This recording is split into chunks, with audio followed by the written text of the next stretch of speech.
Thank you for those of you who are here for attending, and thank you for those of you watching on the television screens upstairs for paying some attention to what I think is a very important resolution that I brought before the House. First of all, I want to extend thanks to my constituents and the members of the Jewish community particularly, and fellow MPPs from all parties who have come forward to express their support. I am, of course, the MPP for Thornhill. Over 40% of my constituents are Jewish. There's broad support for the State of Israel, not just in Thornhill, but beyond, and beyond the Jewish community as well. Resolutions in the legislature of Ontario send a message. They are about moral suasion that's pertinent to any given subject, and I'm passionate about my resolution and its subject, Israeli Apartheid Week, a term that I am frankly sick of hearing. Israeli Apartheid Week occurs about this time every year in various locations around the world, and it runs sometime within the first 2 weeks of March, wherever it rears its head. And as I've said, here it takes place next week. I've been approached in and outside of Thornhill, on and off college campuses all over Ontario to champion this cause. And I want to be clear about what it is I'm trying to do. I want the name changed. That's simple. It's just wrong. This is a resolution that is entirely appropriate for discussion here today and this afternoon in the Ontario Legislature. It's about an event in our province, on our campuses particularly, and most significantly, it's about our values, because our values are the same values as those of Israel: democracy, education, individual freedom, human rights, and the right to defend oneself from aggressors. In fact, the values of Judaism and of Israel were bedrock for the foundation of Canada. And those values from Judaism and from Israel date back over 3,000 years. 3,000 years of belief in the same God, use of the same language, and praying the same prayers, many of which are a normal part of Canadian life today and cross religious boundaries. All this to say that if you're going to label Israel as apartheid, then you are also calling Canada apartheid, and you are attacking Canadian values. The use of the phrase Israeli Apartheid Week is about as close to hate speech as one can get without being arrested, and I'm not certain it doesn't actually cross that line. A few pertinent details about what my resolution is not. I am not attempting to tackle in 10 minutes any of the vast ongoing problems relative to Israel. No discussion today of the peace process, no discussion of the existential questions of an Israeli state. Israel is quite simply there. It isn't going anywhere, not now, and not ever.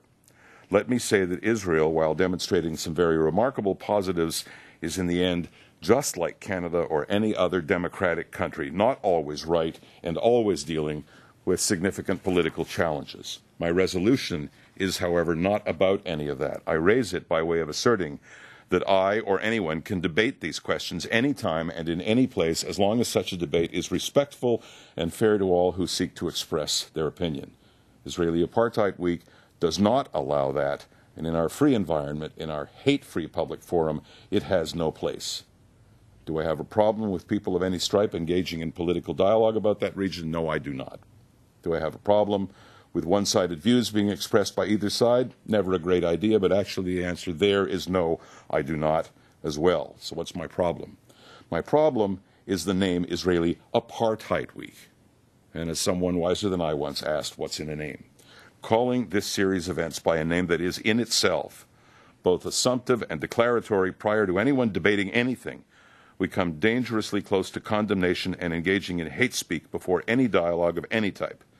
Israeli Apartheid Week is not dialogue, it is a monologue, and it is an imposition of a view by the name itself. The name is hateful, it is odious, and that's not how things should be in my Ontario. In fact, my Ontario is not about drawing lines between differing elements of our diverse society and fighting battles 10,000 kilometers away by using labeling, unilateral positioning, and sometimes even outright intimidation to make points.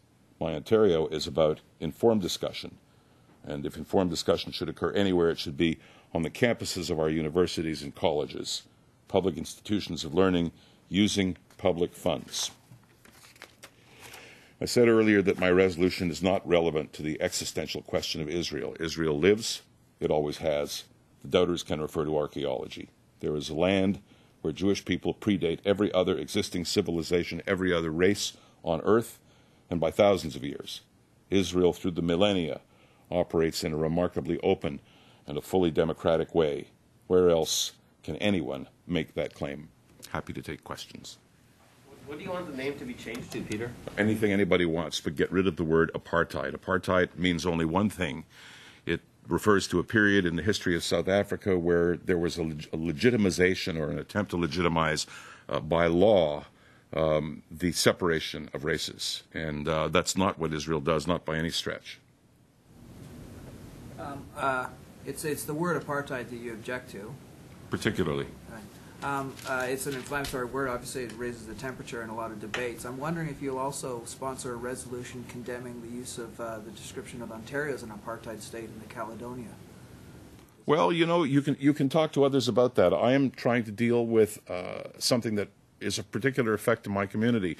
If what you're saying is that by connection my community includes Caledonia, I have some opinions on Caledonia, and I think that there are people who, while not perhaps sponsoring a resolution like mine, would be happy to. There have been resolutions. There have been private members' bills pertaining to Caledonia, something that's gone on for 4 years, and that's not right, but for a variety of different reasons that are not really comparable.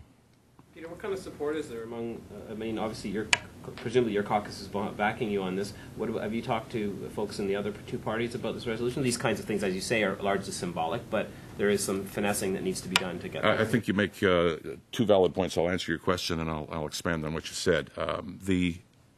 The support that I've received on a one-to-one basis from members of both other parties is very encouraging. Yes, my caucus backs me entirely, and I expect this resolution to pass.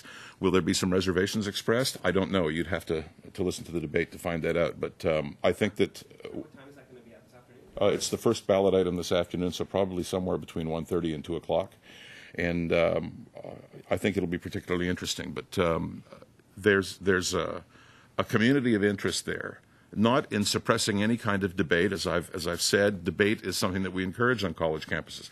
But isn't it interesting to note, Robert, that only in the past couple of days on York's campus, where I became intimately involved during the strike 16 months ago, a group that is quite pro-Israel wanted to present its views, and the group was composed of a wide range of academics and speakers on all sides of the equation and from varying backgrounds. And they were refused a venue at York University because the university couldn't guarantee their security.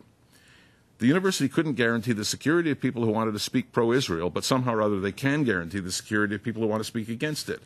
What does that say about the entire thing? It says, obviously, that there's some form of favoritism, or it says that that security can only be guaranteed for people of one stripe, and there's something inherently wrong with that.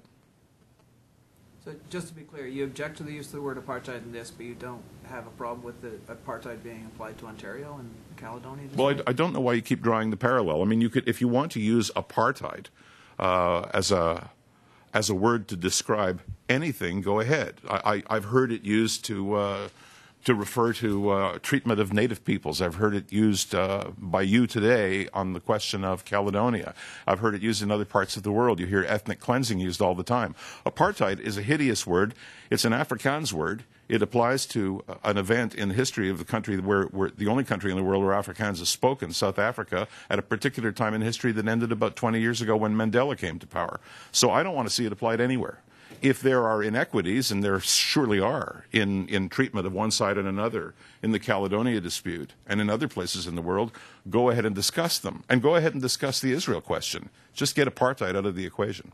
Peter, Jimmy Carter, who won a Nobel Peace Prize and arguably did as much for peace with Israel and its Arab neighbors as anyone in history has, wrote a book that was subtitled apartheid, about Israel, and it talked about apartheid, a word he used in the subtitle of the book. He got a lot of criticism for that, and his response was he used it as a deliberately provocative word because he wanted people to discuss the issues, because in his view Arabs were second-class citizens in Israel. Isn't that what these guys are doing who organize Israeli Apartheid weeks, or do you think that they're just using this word to be... If you're asking me, Is it a provocative word? Of course it's a provocative word. It provoked me. And if Jimmy Carter claims that he wanted to use it to stimulate discussion, that's his opinion. I don't happen to agree with President Carter any more than I agree with the people who are on our university campuses using that word in this context today. It's just wrong-minded. Debate, never stifle that, but don't suggest by the use of the word apartheid, and I said in my opening comments that this is a very declaratory word, it's assumptive from the get-go, that there isn't an equivalency in terms of the treatment of people in Israel. Israel has a parliament called the Knesset that has at one time or another welcomed members who are not Jewish. Israel has a policy that results in the day-to-day treatment of people on an equal basis, regardless of whether they're Jewish, Christian, Druze, Arab, Muslim, whatever it happens to be. And so from the standpoint of division, and division under the aegis of the word apartheid doesn't happen. Just plain doesn't happen.